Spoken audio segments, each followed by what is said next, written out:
On est une association laïque, donc il n'y a pas que des juifs, même si au départ c'était porté par des juifs, maintenant il y a des musulmans aussi, et des chrétiens, il y a de tout. Même des athées. Même des athées.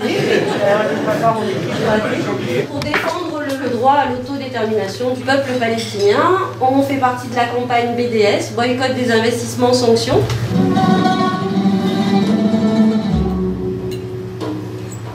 Everyone are going to the army. It doesn't matter what you think, it doesn't matter what you believe, you're going to the army.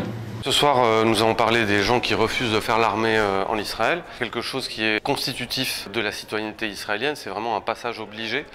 Il faut savoir que les hommes sont obligés de faire 3 ans normalement de service militaire et 2 ans pour les femmes. Ces personnes qui sont dans un livre qui s'appelle Refusnik, dire non à l'armée en Israël aux éditions Libertalia, dans lequel il y a 47 entretiens et 47 portraits photographiques de Refusnik. Ces personnes refusent la plupart du temps, mais pas toujours, pour des raisons politiques, souvent parce qu'elles sont en désaccord avec la politique de leur pays, en particulier en ce qui concerne les territoires palestiniens. Et puis il y a des gens aussi qui refusent pour des questions plus sociétales, qui refusent de subir l'homophobie dans l'armée, qui peuvent refuser aussi simplement parce que ce sont des pacifistes et qui donc disent que cet argent qui est investi dans l'armée pourrait être utilisé pour la santé, pour la culture, pour l'éducation. Et il y a aussi tout un tas de profils donc, qui sont très différents. Ça peut être par exemple d'avoir refusé de participer à un conflit. En particulier, il y a énormément d'Israéliens qui ont refusé de participer au conflit en 1982 pendant la guerre au Liban.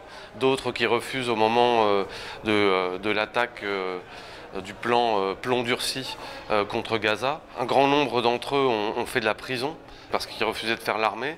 Certains ont fait de la prison pendant 15 jours, d'autres pendant 2 ans, d'autres pendant quelques mois. J'ai essayé de présenter ce livre en parlant un petit peu de ces différents profils et en parlant un petit peu de aussi pourquoi j'ai fait ce livre, parce qu'il m'intéressait, c'était de mieux comprendre la société israélienne à travers ce biais, à travers ces personnes qui, quelque part, se mettent totalement à l'encontre de leur propre société, qui se retrouvent à la fois en marge parfois d'un circuit professionnel, parfois de leur famille et très souvent de leurs amis qu'ils ont pu fréquenter au lycée, qui eux vont tous faire l'armée.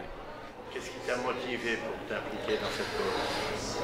Alors ce qui m'a motivé, c'est que j'avais envie de parler de ce qui se passait en Israël et en Palestine et de cette politique coloniale qu'a Israël envers la Palestine. On a tendance à être vraiment presque vacciné, on est plus sensible finalement à ces images où on voit du sang, où on voit des choses très violentes faites par les soldats israéliens, et que peut-être faire des portraits, ça permettrait aux gens de s'identifier plus facilement. C'est une façon de se poser la question de comment ça se passe là-bas, d'une façon peut-être un peu moins manichéenne que ce qu'on a l'habitude de le faire.